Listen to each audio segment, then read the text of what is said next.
ദൈവതിരുനാമം വാഴ്ത്തപ്പെടുമാറാകട്ടെ. സർവശക്തനായ ദൈവം നമ്മളെ ഓരോരുത്തരെയും അവിടെവിടങ്ങളായി പരിപാലിക്കുന്ന ദൈവത്തിൻ്റെ വലിയ കൃപയ്ക്കായി ഈ പ്രഭാതത്തിൽ നിറഞ്ഞ ഹൃദയത്തോടെ ദൈവത്തിന് സ്തോത്രം ചെയ്യും. ദൈവവചന ചിന്തകളുമായി നമ്മൾ വീണ്ടും ദൈവപാദപീഠത്തിലേക്ക് കടന്നു വരുന്നു. ഇന്നത്തെ ദൈവവചന ചിന്തയ്ക്ക് ആധാരമായി 27-ാം സങ്കീർത്തനം അതിൻ്റെ 13-14 വാക്യങ്ങൾ വായിക്കുന്നു. ഞാൻ ജീവനുള്ളവരുടെ ദേശത്ത് യഹോവയുടെ നന്മ കാണുമെന്ന് വിശ്വസിച്ചില്ലെങ്കിൽ കഷ്ടം. യഹോവയെങ്കിൽ പ്രത്യാശ വയ്ക്കുക, ധൈര്യപ്പെട്ടിരിക്കുക. നിന്റെ ഹൃദയം ഉറച്ചിരിക്കട്ടെ, അതെ യഹോവയെങ്കിൽ പ്രത്യാശ വയ്ക്കുക. ഒരു ദൈവപൈതലിനെ സംബന്ധിച്ചിടത്തോളം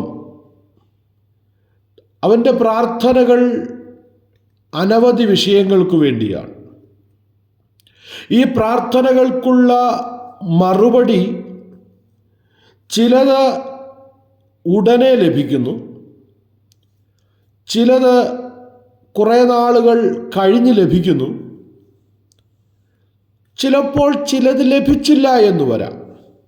അങ്ങനെ ജീവിതത്തിൻ്റെ പല മേഖലകളിലും പല വിഷയങ്ങളും നമ്മൾ അഭിമുഖീകരിക്കേണ്ടവരാണ്. എന്നാൽ ഒരു ദൈവപൈതലിനെ സംബന്ധിച്ചിടത്തോളം ജീവനുള്ളവരുടെ ദേശത്ത് യഹോവയുടെ നന്മ കാണുമെന്ന് വിശ്വസിച്ചില്ലെങ്കിൽ കഷ്ടം. ദൈവിക നന്മകൾ നമ്മുടെ ജീവിതത്തിൽ കടന്നു വരുമെന്ന് ഒരു ദൈവപൈതൽ എന്ന നിലയിൽ നാം വിശ്വസിച്ചേ മതിയാവും. നീ നാളുകളായി പ്രാർത്ഥിക്കുന്ന വിഷയമായിരിക്കാം. പ്രാർത്ഥിച്ച് നീ മടുത്തുപോയെന്ന് വരാം. പക്ഷേ യഹോവയുടെ നന്മ കാണുമെന്ന് നീ വിശ്വസിക്കണം. യഹോവ എൻ്റെ ജീവിതത്തിൽ വൻകാര്യങ്ങൾ ചെയ്യുമെന്ന് നീ വിശ്വസിക്കണം. കാരണം എൻ്റെ അടുത്ത വാക്യത്തിൽ പറയുന്നത്, യഹോവയെങ്കിൽ പ്രത്യാശ വയ്ക്കുക, ധൈര്യപ്പെട്ടിരിക്കുക. നിന്നെ ക്ഷീണിപ്പിക്കാൻ, നിന്റെ ധൈര്യത്തെ കെടുത്തിക്കളയാൻ ശത്രുവായവൻ പല വഴികളും നിന്റെ മുമ്പിൽ പ്രയോഗിച്ചെന്ന് വരാം. പക്ഷേ ധൈര്യപ്പെട്ടിരിക്കുക, നിന്റെ ഹൃദയം ഉറച്ചിരിക്കട്ടെ. എൻ്റെ ദൈവം എന്നെ സഹായിക്കുമെന്ന പ്രതീക്ഷ, എൻ്റെ ദൈവം എന്നെ വിടുവിക്കുമെന്ന ആ സ്വപ്നം നിന്റെ ഹൃദയത്തിൽ ഉറച്ചിരിക്കട്ടെ. അതെ യഹോവയെങ്കിൽ പ്രത്യാശ വെച്ചു കൊള്ളുക. സംശയലേശമന്യേ സങ്കീർത്തനക്കാരൻ പറയുകയാണ്, ഉറപ്പിച്ചു പറയുകയാണ്, അതെ യഹോവയെങ്കിൽ പ്രത്യാശ വെച്ചു കൊള്ളുക. മനുഷ്യരിലല്ല, നമ്മളെ സഹായിക്കാൻ കഴിയുന്ന മറ്റുള്ളവരിലല്ല, ബന്ധുമിത്രാദികളിലല്ല, ദൈവത്തിൽ തന്നെ പ്രത്യാശ വയ്ക്കുവാൻ നാം തയ്യാറാകുക. കാരണം ദൈവത്തിൻ്റെ വചനം നമുക്ക് വാഗ്ദത്തം ചെയ്യുന്ന ദൈവിക നന്മകളുടെ ഉറവിടങ്ങളെ കണ്ടെത്തുവാൻ വിശ്വാസമുള്ള ഒരു ദൈവപൈതലിന് മാത്രമേ കഴിയൂ എന്ന് ഞാൻ ഇന്ന് പ്രഭാതത്തിൽ നിങ്ങളോട് പറയുകയാണ്. ജീവനുള്ളവരുടെ ദേശത്ത് യഹോവയുടെ നന്മ കാണുമെന്ന് ദൈവകുഞ്ഞെ നീ വിശ്വസിച്ചില്ലെങ്കിൽ പിന്നെ ആര് വിശ്വസിക്കും? കുഞ്ഞെ, നിന്റെ ജീവിതത്തിൽ നീ അത് ഏറ്റെടുത്തില്ലെങ്കിൽ പിന്നെ ആരത് ഏറ്റെടുക്കും? ചിലപ്പോൾ അനവധിയായ വിഷയങ്ങളുടെ മധ്യത്തിലൂടെയാകാം നീ കടന്നു പോകുന്നത്. നിരവധിയായ കടഭാരങ്ങൾ നിന്നെ അലട്ടുന്നുണ്ടാകാം. ജോലിയോടുള്ള ബന്ധത്തിൽ ചില പ്രയാസങ്ങളിലൂടെ നീ കടന്നു പോകുന്നുണ്ടാകാം. എന്നാൽ നീ ധൈര്യപ്പെടുക. എങ്ങനെ?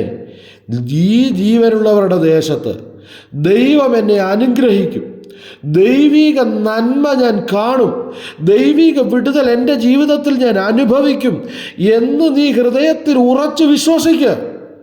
ദൈവത്തിൻ്റെ വചനം അതുതന്നെയാണ് പറയുന്നത്. നിന്റെ ഹൃദയം ഉറച്ചിരിക്കട്ടെ, യഹോവയിൽ പ്രത്യാശ വെച്ചു കൊള്ളുക.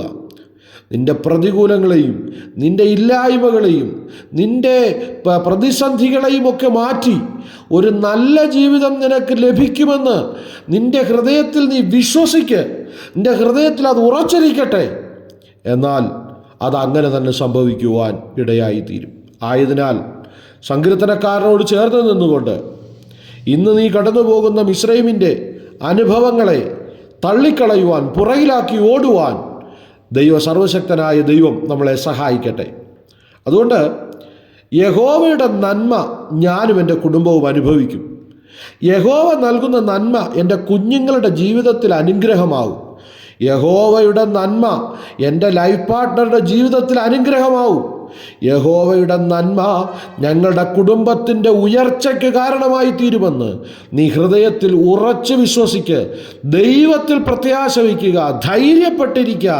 നിന്റെ ഹൃദയം ഉറച്ചിരിക്കട്ടെ.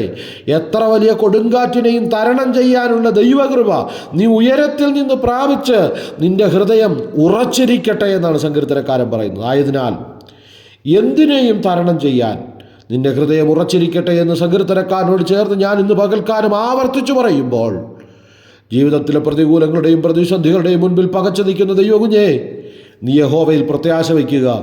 ദൈവം നിനക്ക് വേണ്ടി ഒരു വഴി തുറക്കുവാനിടയായിത്തീരും. ദൈവം നിന്റെ തലമുറയ്ക്ക് വേണ്ടി ഒരു വഴി തുറക്കുവാനിടയായിത്തീരും. എന്തെല്ലാം ദുഷ്ടശക്തികൾ അതിനെതിരായി പടപൊഴുതിയാലും അവയൊന്നും നിന്റെ ജീവിതത്തിൽ ഫലിക്കാതെ നിശ്ചയമായും ദൈവീക നാമത്തിൽ, യേശുവിൻ്റെ നാമത്തിൽ നിനക്കൊരു വിടുതലുണ്ടാകുവാൻ ഇടയായിത്തീരുമെന്ന് ഈ പ്രഭാതത്തിൽ ഞാൻ ഉറപ്പിച്ചു പറയുകയാണ്. ആയതിനാൽ ആ ദൈവിക നന്മകളെ പ്രാപിച്ചുകൊണ്ട് ദൈവസന്നിധിയിൽ വിശ്വസ്തയോടെ നിൽക്കുവാൻ സർവശക്തനായ ദൈവം സർവകൃപകളും നിങ്ങളുടെ മേൽ പകരട്ടെ എന്ന് ആത്മാർത്ഥമായി പ്രാർത്ഥിച്ചുകൊണ്ട് ഞാൻ എൻ്റെ വാക്കുകളെ ചുരുക്കുന്നു. സർവശക്തനായ ദൈവം നമ്മളെല്ലാവരെയും ധാരാളമായും സമൃദ്ധിയായും അവിടുന്ന് അനുഗ്രഹിക്കട്ടെ എന്ന് ആത്മാർത്ഥമായി പ്രാർത്ഥിച്ചുകൊണ്ട് നിർത്തുന്നു. സർവശക്തനായ ദൈവം നമ്മളെല്ലാവരെയും ധാരാളമായി അനുഗ്രഹിക്കട്ടെ.